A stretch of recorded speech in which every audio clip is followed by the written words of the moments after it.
Welcome to Mommy Heal Thyself. We feature guests who provide you with the tools, resources, and strategies you need to say no to a life of pain and suffering from all forms of preventable disease, toxic drugs, and unnecessary surgeries. We hope to inspire you to boldly reclaim your ability to heal and to serve the ones you love. Welcome, my ladies. Today I have a special guest for you. This is Becky Plotner, and she is a naturopathic doctor, a traditional naturopath, a certified GAPS practitioner, and a doctor of pastoral sciences. She's classified as a practitioner literate in Lyme, literate in chelation, and literate in iodine. She writes on her site, Nourishing Plot, and works with the Children's Health Defense. Dr. Plotner serves on Dr. Natasha's GAPS board of directors and it was just released, the book, GAPS, Stage by Stage with Recipes, and alongside of Dr. Natasha, as well as the book, Probiotic Foods versus Commercial Probiotics.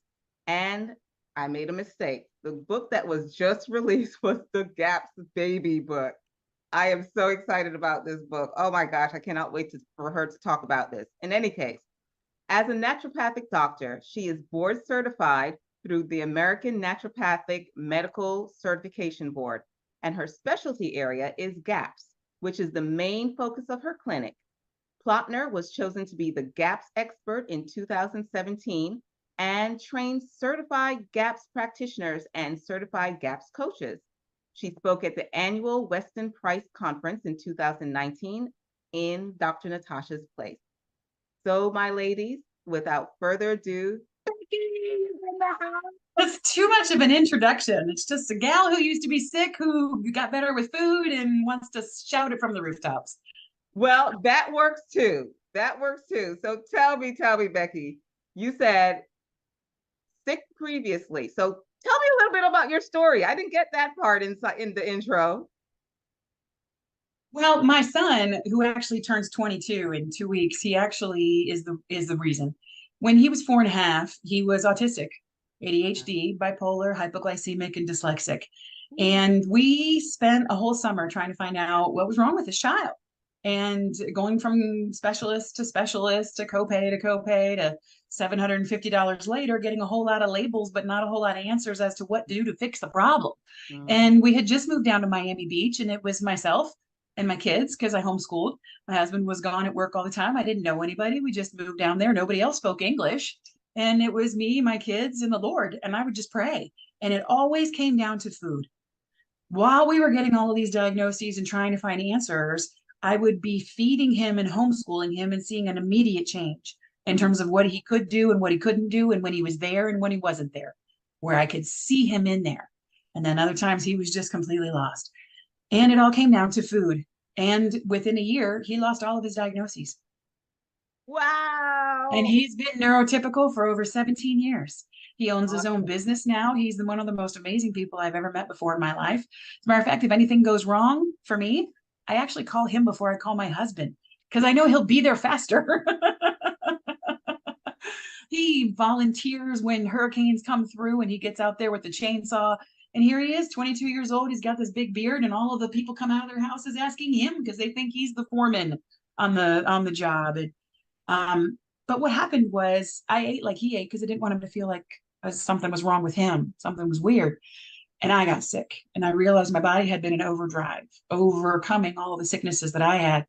And all of a sudden, all these sicknesses were popping up, and I had heavy metal damage, and I had hyperthyroidism and Hashimoto's, hypothyroidism and Hashimoto's and eczema and IBD. And I had 8 autoimmune diseases. I had chronic Lyme disease, and I didn't know I had all of these issues.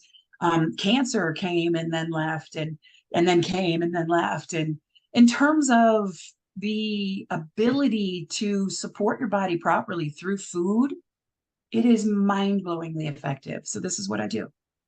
Awesome. And we have similar stories in so many different regards. And that was one of the reasons why I wrote my first book, Mommy, because our children inspire us to level up, to get the job done, So now tell me a little bit more about the problem that you help women to solve. When they come to you, what is it that they're dealing with? Yeah, they're usually dealing with a sick kid, some kind of a sick kid, some kind of a situation. And it's usually the situation where we've gone to 16 medical doctors and we've had thousands and thousands of dollars worth of tests. And we've got this 3-inch folder worth of tests and visits, and nobody has any answers and they don't know what to do. And we just really start working with the food, recovering the microbiome, getting rid of heavy metals if that's the situation, taking care of specific nutritional deficiencies if that's present, and the body just gets better. Your body wants to heal. You prove this every time you scratch yourself, it heals. You prove this every time you take alcohol, you heal. It is just one of those things where your body, when supported properly, can repair itself. You just have to know what to do, what to do, what signs your body is saying. As we walk through with food, there are certain things that we know work better than other things in terms of foods. Eating monosaccharides is going to be one of those things, single sugar molecules, where it's easier to digest instead of carbohydrates that are disaccharides or polysaccharides. So when you take away the inflammation and you can give your body the nutrition from the food, now your body can get built and can get stronger and kick things out all on its own. We have never had a people group in any time period ever that has been as poisoned as we are right now. When they test the rain, they test and find glyphosate in the rain. They find cadmium, lead, mercury, aluminum in the rain. If it's in the rain,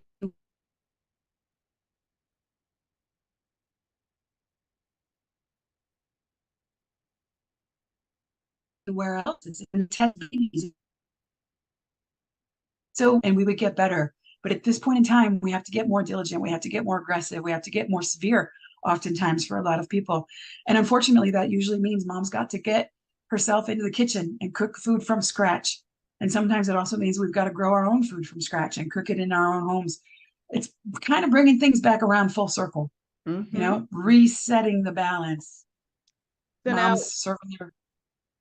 could you break it down a little bit in terms of, because some moms come with a plethora of diagnoses that have already been hexed onto the child, which is what I say.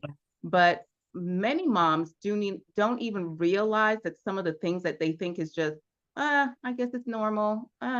So what are some of the things that we can look for symptomologically to give us that red flag that says, wait a minute, this isn't right. I need to do a deeper dive. Yeah.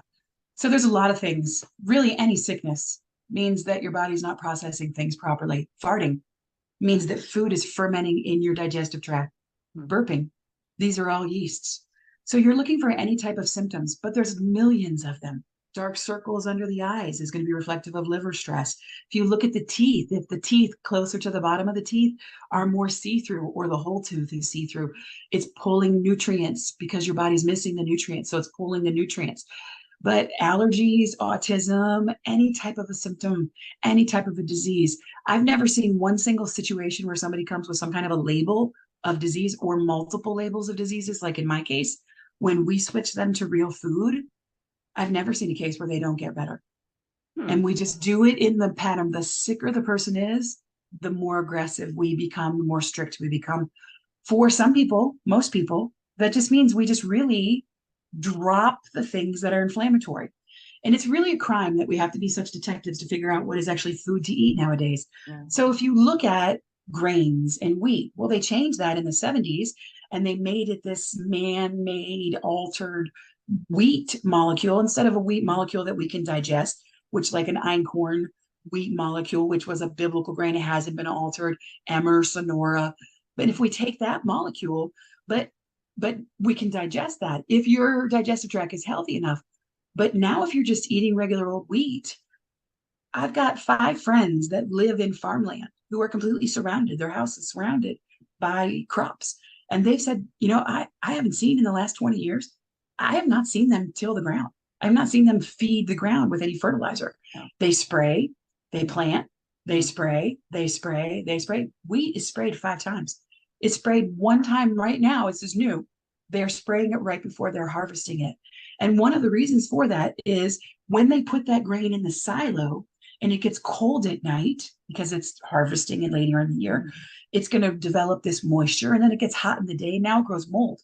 But if they spray it with that glyphosate, it now dries that up. But now you're eating glyphosate, which is an antibiotic in your body. And now you're wiping out all of your good flora. So now you're having an issue with it. And this goes across the board with so many different things. There was actually an article that I put out on my Substack, I can't remember who published it, where they actually put a camera where people ate ramen noodles, which ramen noodles in my college years was one of my favorite meals. I mean, I'm 100% Polish. Are you kidding me? I can have 2 packages and be completely full for 23 cents. This is my favorite food ever. No, right. so these people, it's not what it was back then, right now. So somebody put these noodles, and there's a new chemical that they're putting on them, big long name, that preserves those noodles on the store shelf so they can stay on the store shelf longer, so they don't lose as much to perishable items. But when they put that in the person's body, the camera with the noodles, it took over 4 hours before those noodles even started to break down. Because of that chemical that was that preservative in there. Well, now where are you getting your nutrients from if you can't break down any of your food that you're eating, even if that had nutrients? So all of these things where we choose the foods that are more nutrient dense, that are easier to digest, it reduces the inflammation, you get nourished, and the body can start crawling out of the hole no matter what disease you come with. So now I noticed, like I said, that you've come out with the new book, GAPS Baby. And I'm curious as to what it is that's in that book, because, you know, for babies, is it going to focus on what the mommy is intaking or what? Because I mean, babies, you know, if we're breastfeeding, babies aren't really eating per se until they get to maybe 6 months or a year. So what's in the book? What's in the book, Becky? So this is the new book. It's got babies that are all miracle stories on the front and back, and it basically covers what to do before you get pregnant. You're preparing the house for the baby to live, and we want to take out as much of this chemical toxicity and nourish your body as much as possible, because once you actually do get pregnant, morning sickness is actually just a sign of nutritional deficiencies. Exactly. If you can't get out of bed, that's just a sign of nutritional deficiencies. Yeah. So we want to nourish your body the most, because that baby is going to need to be fed.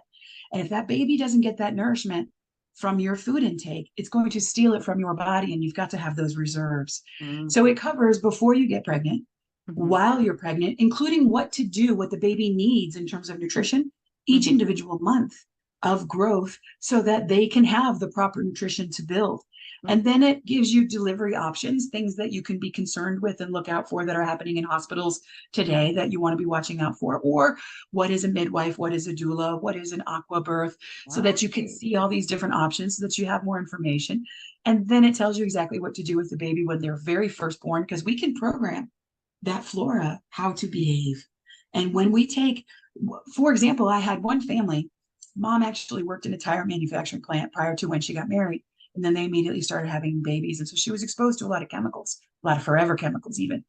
And so the very first child, because the baby, your mother's body will actually dump toxicity into the baby in a way of cleansing itself to prepare a way for the baby. And so the very first child they had, she was very sick with juvenile arthritis. Her knees were the size of cantaloupes. She couldn't bend her knees. She couldn't squat down. She could only lounge. She had very little mobility and a lot of pain. Then the second child was even worse, type 1 diabetes. And then the third child was even worse with autism and 50 seizures a day. Some of them were 30 minutes long. And then, oh my gosh, we got pregnant. I don't think we can handle something worse. And we trained that bacteria how to behave. And then they had another child, and we did the same exact thing. There's no health problems in those 2 children whatsoever. So what to do when the baby is very firstborn, even when you're coming from a horrifically sick dysbiosis type situation, how to build, and then what to look out for with breastfeeding and how to take care of mom after delivery, as well as other things, including medical kidnapping and things to look out for and things to watch for, and options to help you if anything ever happens, because we are seeing a lot of it nowadays. And then what to do in terms of introducing food. So it covers the whole spectrum. And it is the most incredible thing that I've ever put together with so much information. It's everything that I wish I had prior to when I had babies to teach me everything, and we would never have been in this position if that had been out. So now you kind of like zip through a certain term that I am not going to let you get away with. What is medical kidnapping? So there's a lot of stories in the book about that, including other stories of senators who have actually come forward and exposed what's been going on with medical kidnapping. There is a link between the medical community, the teachers in schools, daycares, where they are obligated to report any type of a concern that they actually see. You know, I came to this topic thinking there's people out there that are on meth who aren't taking care of their kids, and the kids haven't eaten in 5 days, and they're sitting in this dirty diaper for 3 days and just crying, or they don't even cry anymore because they know they're not going to get a response. And this is why we have organizations like CPS, so that these kids can go into a better situation.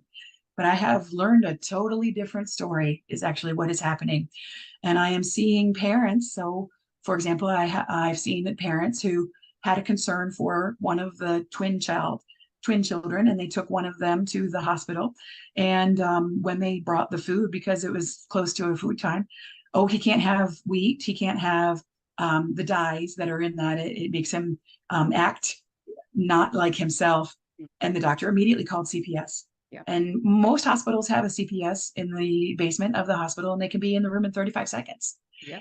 And both children were taken away right away. I've got another family who is over in the UK who had an autistic child that she recovered from autism. He's no longer autistic, and he never even had vaccines. And he, through food, she recovered him, and he was no longer autistic. He is fully verbal now, and he is fantastic. Well, she took him to the park about a month and a half ago. And there was nobody in the park. It was fully gated. But then when she closed the gate on the park, she realized there was a person at the other end of the park with two big dogs.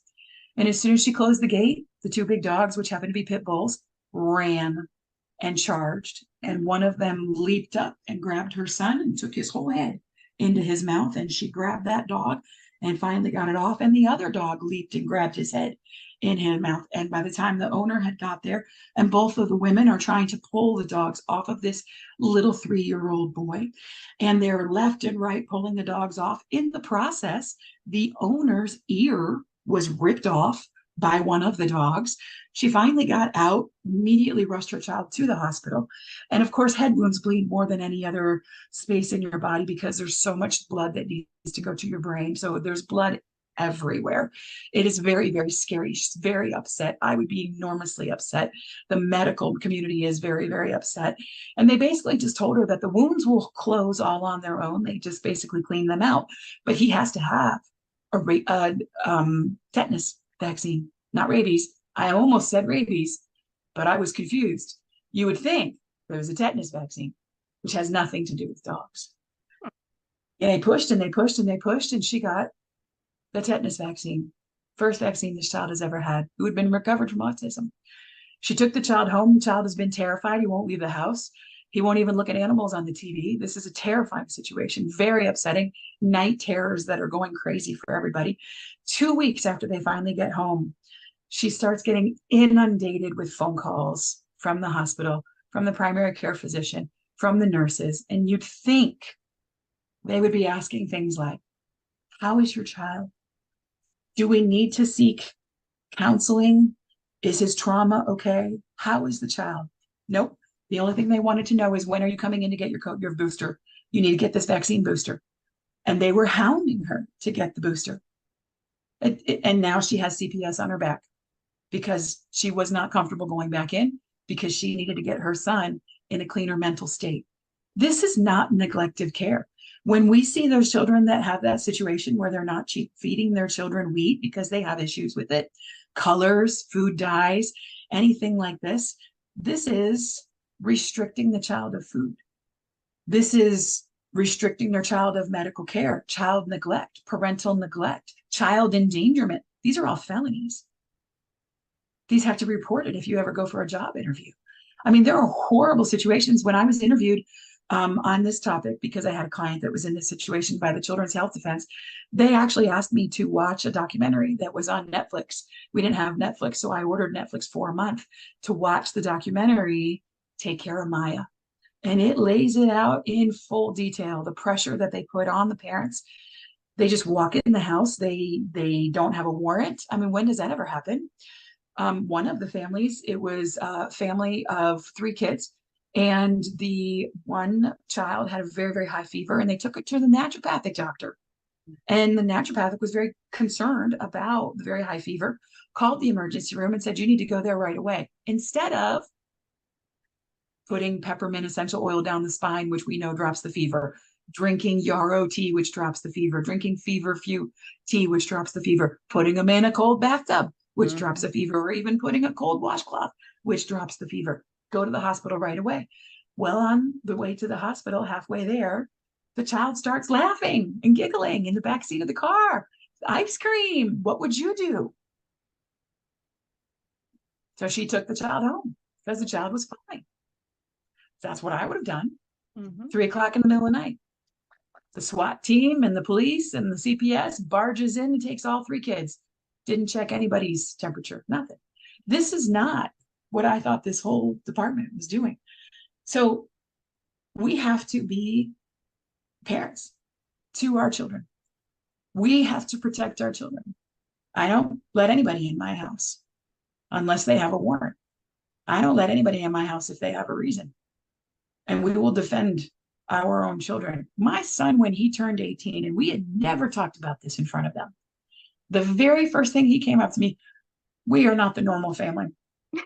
Whenever they would have a birthday, I would always, the day before their birthday, I would always want them to feel so very special on their birthday.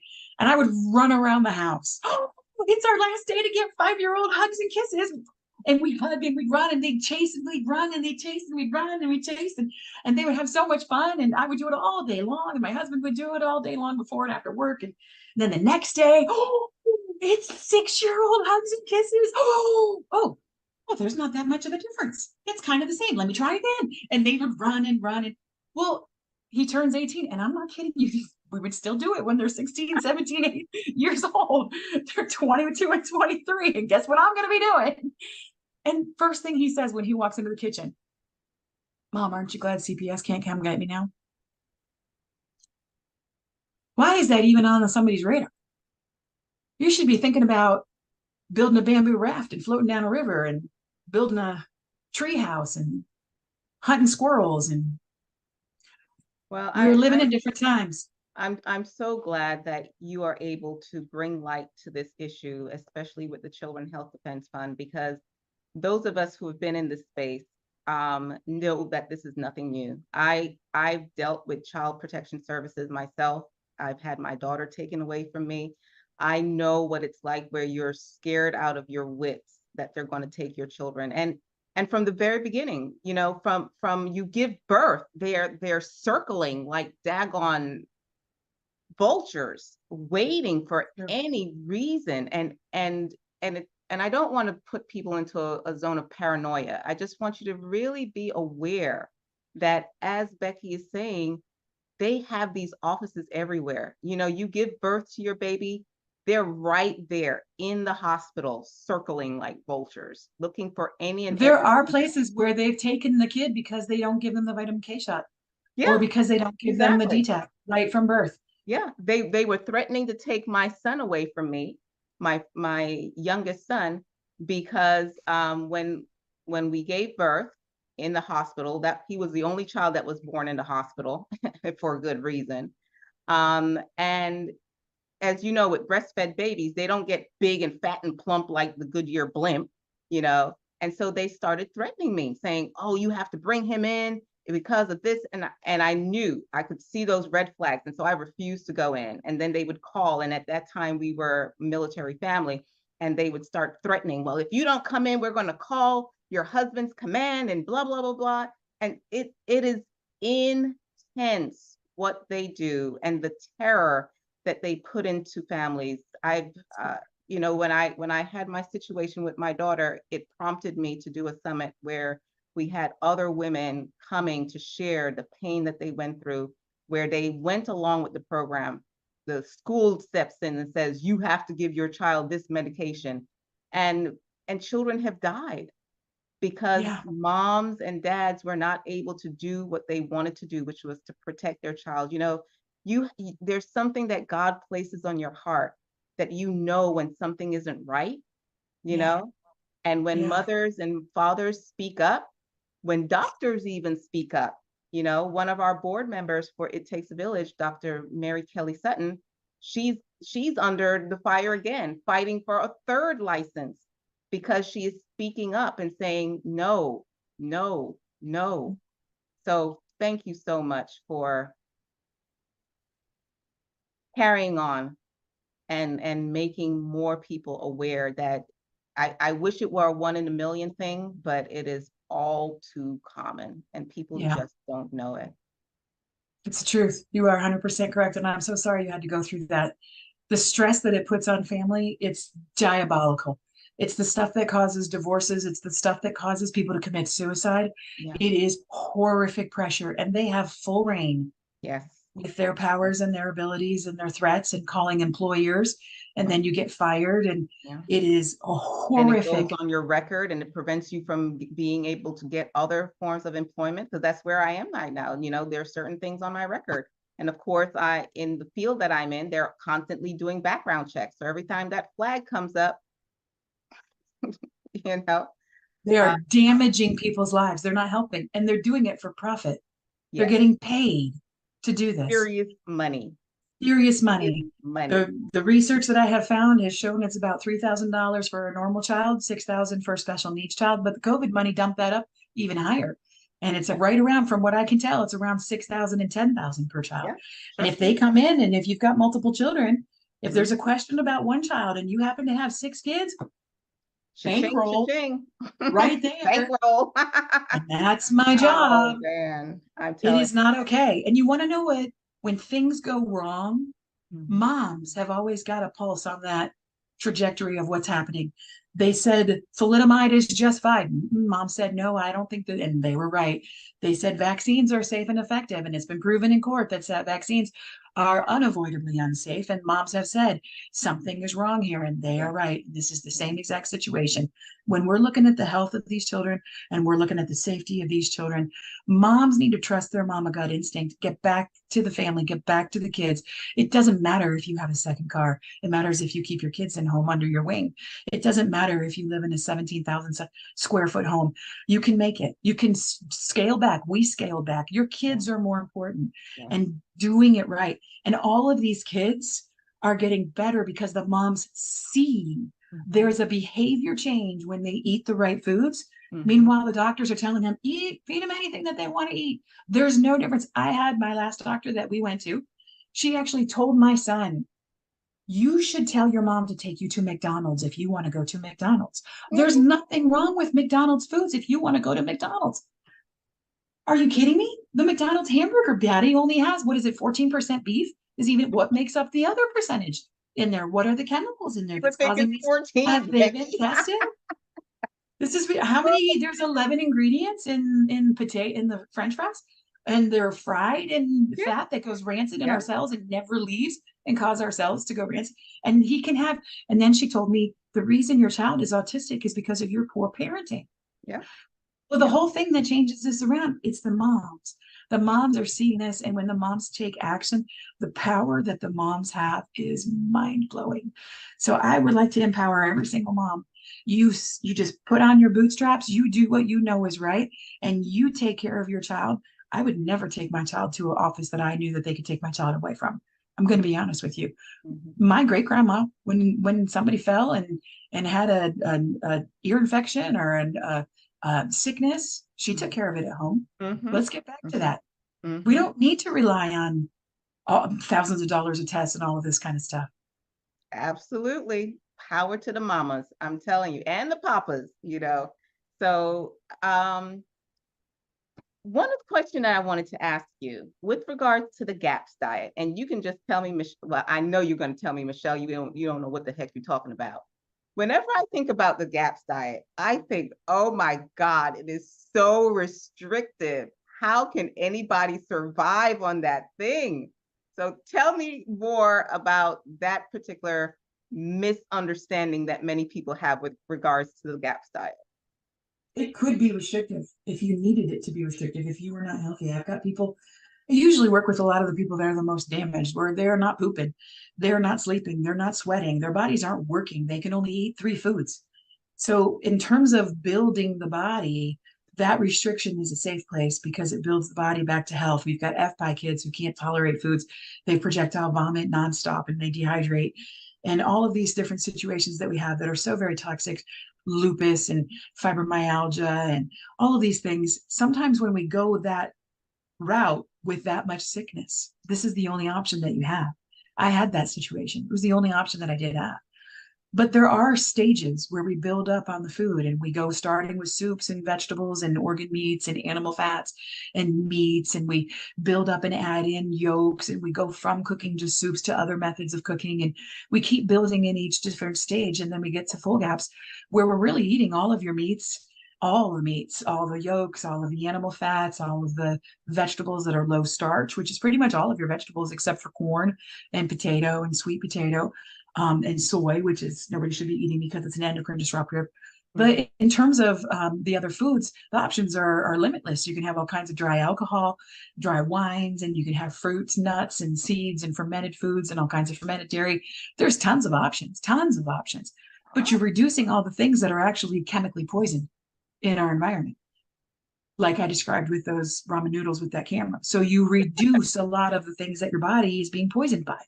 Because honestly, when I look at my son, back when he was autistic, ADHD, bipolar, hypoglycemic, and dyslexic, and we just came to real food that I cooked in my kitchen at home, mostly in the crock pot because we left for the day. And then he was perfectly neurotypical in 1 year. I think to myself, was he really autistic, ADHD, bipolar, hypoglycemic, or dyslexic?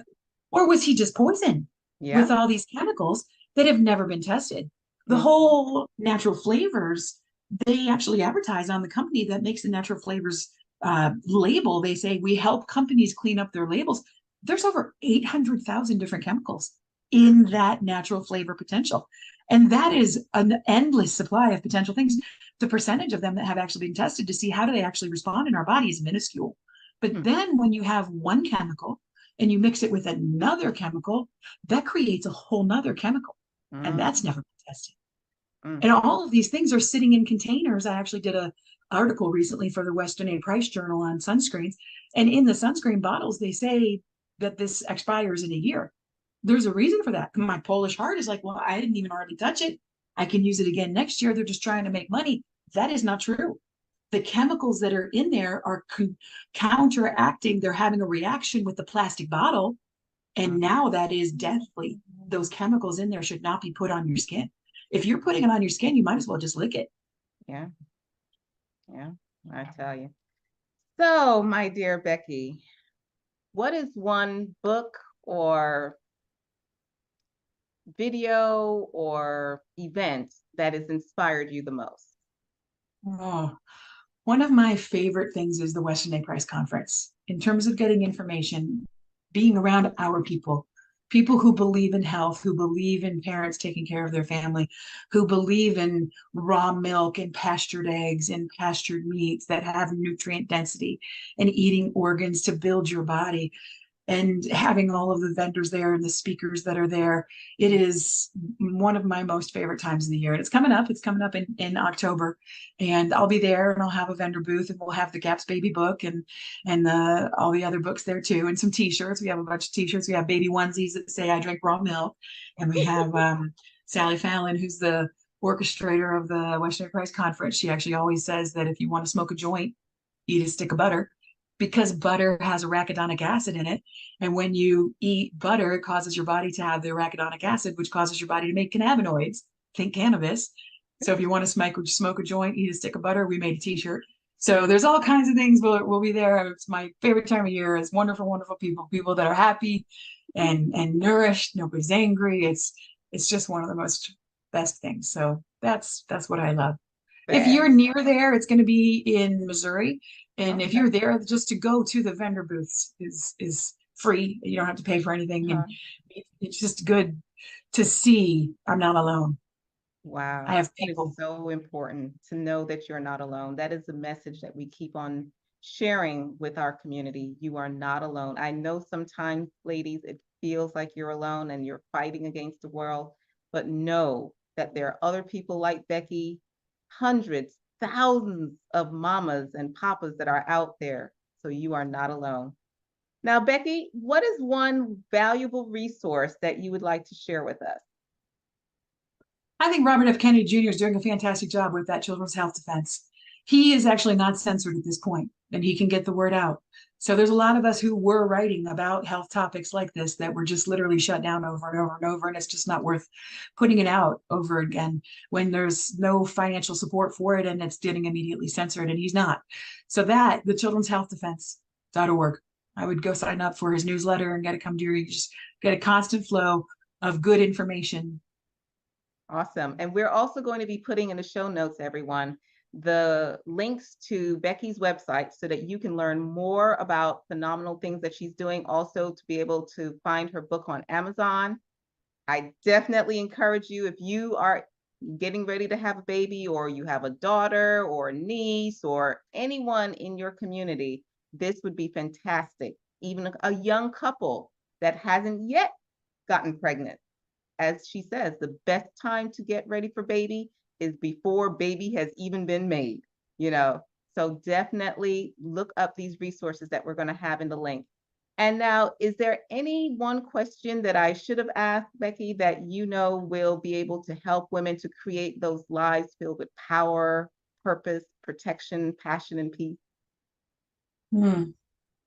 That's a good question. I would say trust your heart, trust your mama gut instinct. And I would really like to emphasize again, it doesn't matter what other people are doing. Yeah. If you dial it back and bring it back to the home, sit down on the floor and play cards with your son, whatever the situation is, bring it back to the basics. It doesn't have to be expensive. Just bring it back to the basics. Powerful. Thank you so much for that message, Becky. And we will see you next time, my ladies. God bless. God bless. Thank you for tuning in for this episode of Mommy Heal Thyself. If you like what we're doing here, please share, subscribe, like us, and leave a comment. Your feedback is very much appreciated.